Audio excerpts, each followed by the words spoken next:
Gəlin İrina Kinzerskayanın çox danışılan müsahibəsindən əsas məqamlara baxaq.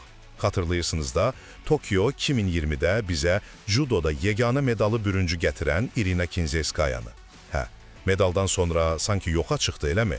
Bax, idman bizə danışıb, bu səssizliyin səbəblərini aydınlıq gətirib. Birincisi, niyə getdi axı? Deyir ki, karyerasını davam etdirmək istəyirdi, amma həm Ukraynadakı müharibə, həm də Bakıda bilirsiniz, o mənzil məsələsi həll olunmayıb. Özünü bir növ kənarda, legioner kimi hiss edib.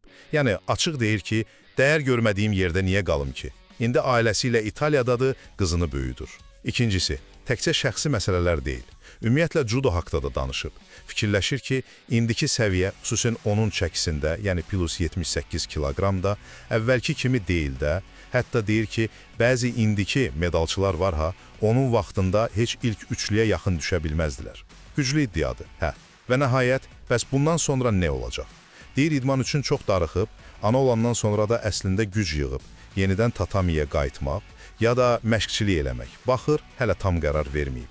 Amma maraqlıdır ki, bütün bu incikliyə baxmayaraq, Bakını, Azərbaycanı tamam da silməyib ürəyindən. Deyir, ailəm buradadır, buraları sevirəm, yenə gələcəm. Yəni, o legioner məsələsi də biraz gəlizdir, deyəsən. Beləliklə, Kinzerskayanın bu müsahibəsi həm bir idmançının küskünlük hekayəsi, həm də bəlkə də idmana qayıdış siqnalıdır.